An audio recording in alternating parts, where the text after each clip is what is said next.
Man istakhaffa bil ulama'i dhahabat akhiratu. Barang siapa meremehkan ulama, hilang akhiratnya. Wa man istakhaffa bil umara'i dhahabat dunya.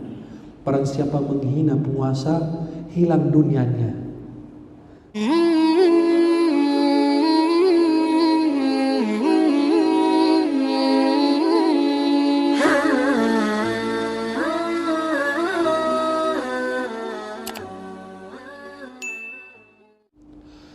Jangan kira ulama itu orang-orang yang hebat semua dan Masya Allah diberikan kehidupan yang indah. Tidak. Mereka juga disiksa dan dihina.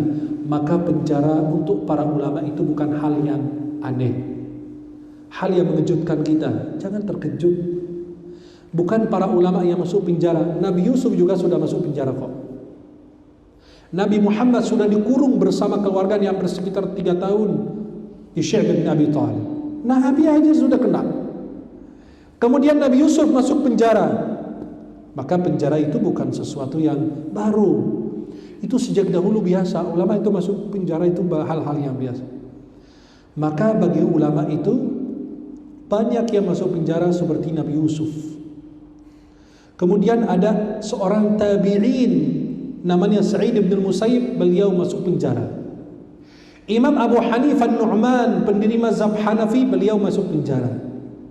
Imam Malik bin Anas, pengarang kitab Muwatta dan guru Imam Syafi'i, masuk penjara. Murid dari Imam Malik bin Anas, Imam Syafi'i, kita masuk penjara ketika masuk Baghdad. Dan ditolong oleh Muhammad bin Hasan Syaibani, murid dari Imam Abu Hanifah, karena punya kedekatan dengan penguasa. Imam Abu Hanifah masuk penjara, Imam Syafi'i masuk penjara, Imam Malik bin Anas, pendiri mazhab Maliki, masuk penjara. Imam Ahmad bin Hanbal, murid mereka juga masuk penjara. Imam Ibn Hazm al-Zahiri yang punya kitab Al-Muhalla, itu beliau juga masuk penjara.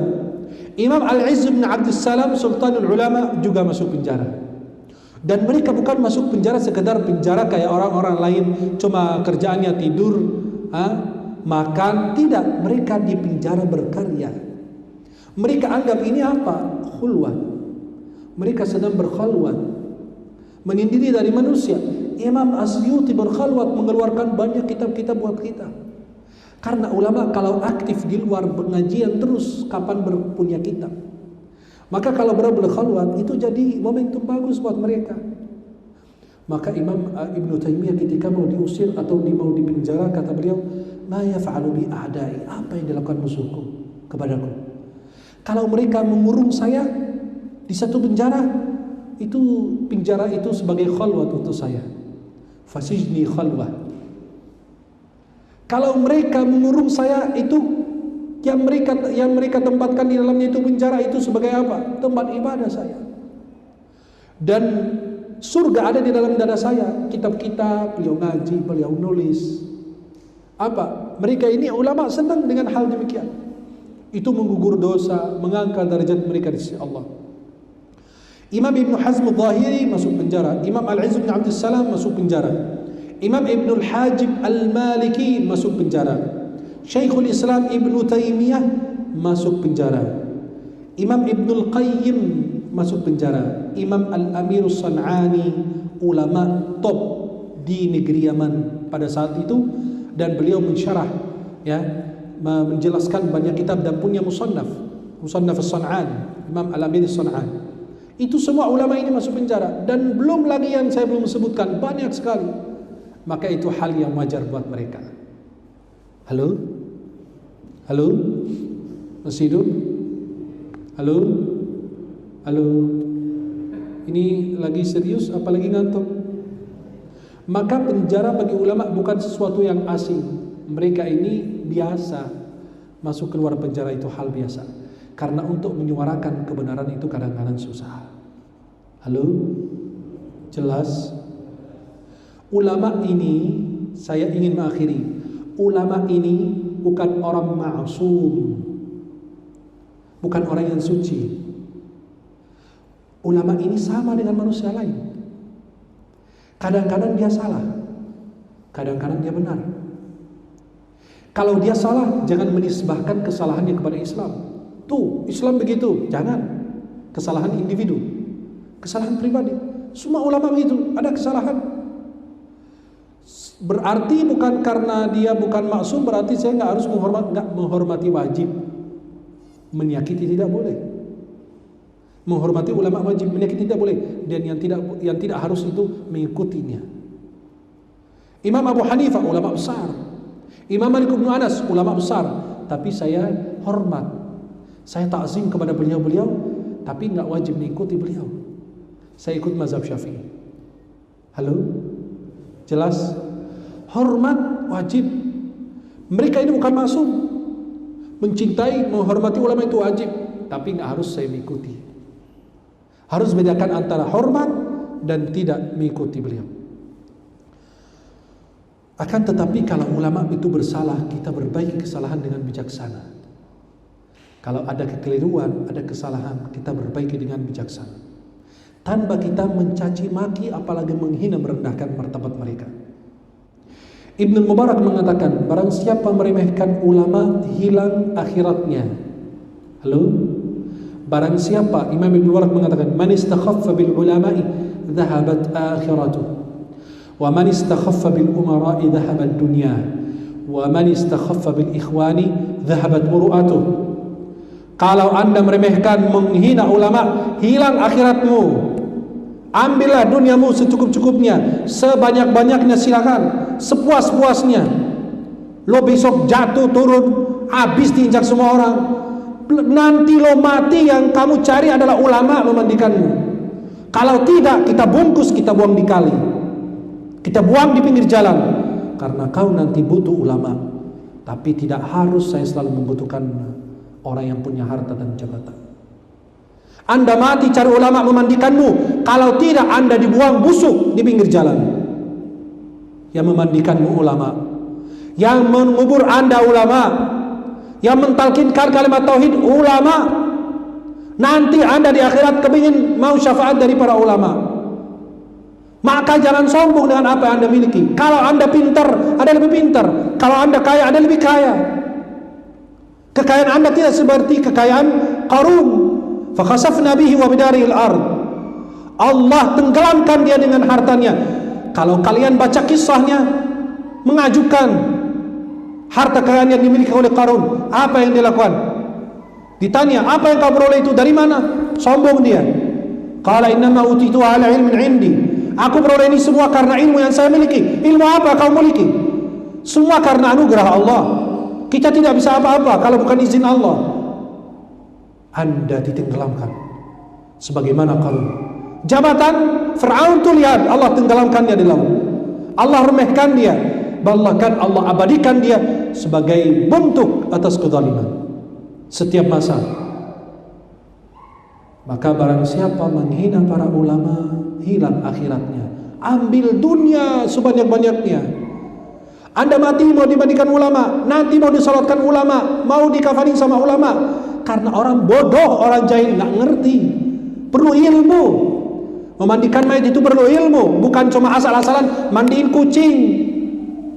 Bukan asal-asalan kita mandiin orang biasa. Ada sunnah-sunnahnya. Biar Anda nanti menghadap Allah wangi bersih. Wangi Anda menghadap Allah. Maka Anda mati cari ulama, mau dikafani cari ulama, Anda mau disolatkan ulama. Banyak sekali orang-orang pintar nggak bisa menyolatkan orang tua, dia cari ustaz dan kiai.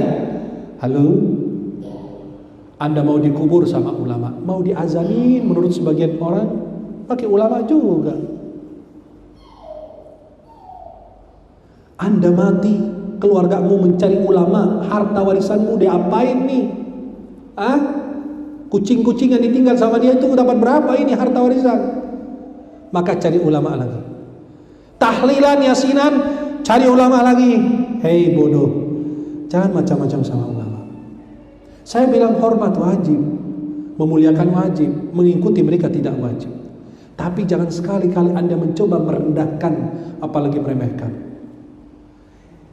Mustafa Ataturk yang menjatuhkan khilafah itu busuk bertahun-tahun tidak bisa dikubur.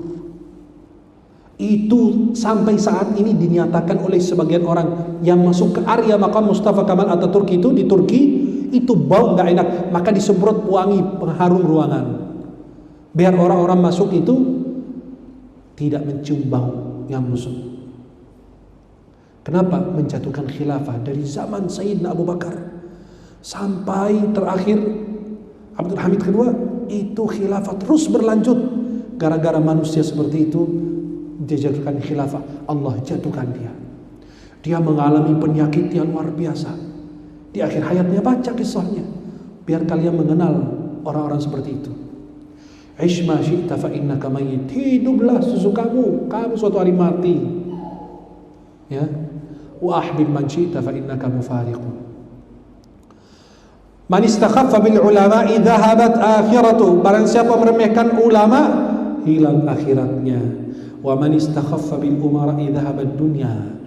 Barang siapa menghina penguasa, hilang dunianya. Kenapa? Kalau Anda merendahkan penguasa, dia punya kekuasaan, kamu di penjara, hilang umurmu, habis duniamu. Tapi dunia habis dalam kebaikan daripada akhirat yang hilang dalam kemunafikan. Wa man istakhaffa bil ikhwani dhahabat muru'atuh. Barang siapa merendahkan saudara dan teman-temannya seakidah, seiman, hilang wibawanya.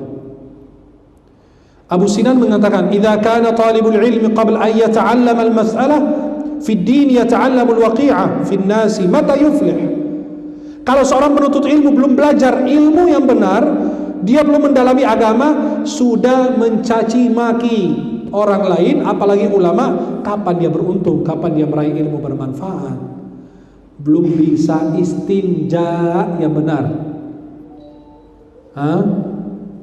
Istinjanya aja belum benar. Kalau main menghina ulama, menghina para aulia, itu luar biasa. Maka Imam Ahmad bin Al-Azru'i beliau mengatakan, al-waqi'atu fi ahli al-ilmi wala siyama akabiruhum min kaba'ir dzunub. Beliau mengatakan, kalau Anda menghina, menjatuhkan ulama besar, Imam Bukhari, Imam Muslim, Imam Abu Dawud, ulama-ulama besar seperti ini, kalau Anda menghina, menjatuhkan mereka, itu kata beliau, menurut beliau, min kaba'ir dzunub, dosa-dosa besar. Dan barang siapa menghina para ulama, maka dia akan diperangi oleh Allah. Allah berfirman dalam hadis qudusi, "Man 'adali waliyan faqad adzantuhu bil harb." Barang siapa memusuhi wali aku, kalau bukan wali itu ulama, siapa wali Allah? Siapa wali Allah kalau bukan ulama? Barang siapa memusuhi wali Allah, dia akan dimusuhi oleh Allah, akan diperangi oleh Allah. Tunggu saatnya. Orang benar itu tetap benar, walaupun orang lain itu tidak. Orang benar itu tetap benar. Maka nanti tunggu saatnya Allah menampakkan kebenaran. Yang benar akan ditampakkan oleh Allah. Maka kita selalu berdoa. Harus berdoa dengan doa ini. Allahumma arinal haqqa haqqan warzuqna ittiba'ah. Ya Allah, perlihatkan kepada kami yang hak itu hak, benar itu benar, dan mudahkan kami mengikutinya. Wa arinal batila batilan warzuqna ijtinabah. Dan perlihatkan kepada kami kebatilan dan mudahkan kami menjauhi dari kebatilan.